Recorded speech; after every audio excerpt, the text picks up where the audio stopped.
చెట్టు జీవిస్తోంది, పక్షి జీవిస్తోంది, పాము జీవిస్తోంది, ఎడతెగక పారుతూ నది జీవిస్తూ ఇతరులను జీవింపజేస్తోంది.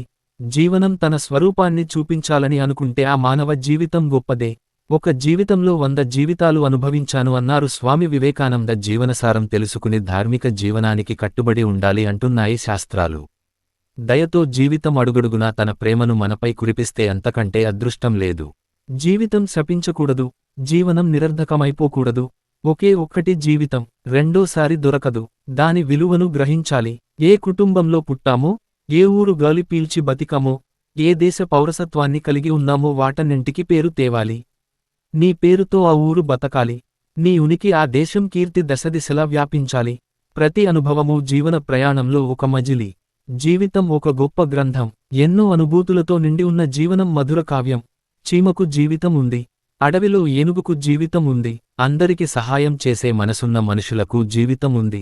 బతుకు ఇంకొక బతుకుని బతికించాలి. దీపం మరో దీపాన్ని వెలిగించినట్లు జీవితం మనకి పూర్ణకుంభంతో స్వాగతం పలకకపోవచ్చు. నుదుటి రాత క్షణక్షణం అడ్డుపడవచ్చు. విధి వికృతమై విసిరి కొట్టడానికి ప్రయత్నం చెయ్యవచ్చు. దయగల జీవితం ఎన్నడూ మోసం చెయ్యదు. విషాదంతో కుంగిపోయి రథం దిగి నేలకురిగిన అర్జునుడినే భుజం తట్టిలేపి శ్రీకృష్ణుడి రూపంలో అండగా నిలబడింది.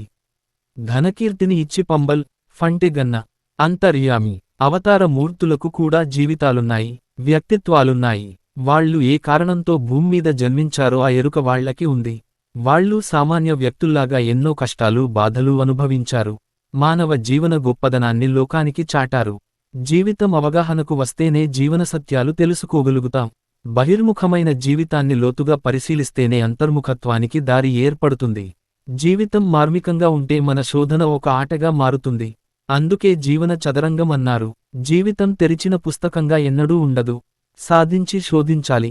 8 చేతులతో ప్రత్యక్షమైన మహిషాసుర మర్దనిలా జీవితం తన పూర్ణ స్వరూపాన్ని ఎవరికి చూపిస్తుందో ఆ వ్యక్తి సత్యాన్ని గ్రహిస్తాడు. వచ్చిన అవకాశాన్ని వదులుకోక ఈ జన్మలోనే తన జీవన పరమార్థం నెరవేర్చుకుంటాడు. పువ్వు పరిమళాన్ని తోటలోకి తీసుకువెళ్తుంది. అందంగా ఏపుగా పెరిగిన తోటను చూస్తే దాన్ని కాపుకానే తోటమాలి గుర్తుకు వస్తాడు. తోటమాలి క్రమశిక్షణ, పట్టుదల చూస్తే అతడి యజమానిని చూడాలని అనిపిస్తుంది. చూసిన తర్వాత అతడిని ప్రశంసించాలని అనిపించినట్లు మన సర్వానికి ఆధారమైన జీవితం గొప్పది అనిపిస్తుంది. ఎందుకంటే దేహంలో ఉన్న ఆత్మను అనుభూతిలోకి తెచ్చేది దేహమే. దానికి అనుసంధానమైన ఈశ్వరుణ్ణి కూడా చూపిస్తుంది. తల్లిదండ్రులకు నమస్కారం. ఈ జీవితం గొప్పదని తెలియజేస్తున్న మహాత్ముల జీవితాలకు ప్రణామం. జీవిత సాక్షాత్కారమే ఆత్మ సాక్షాత్కారానికి దారి.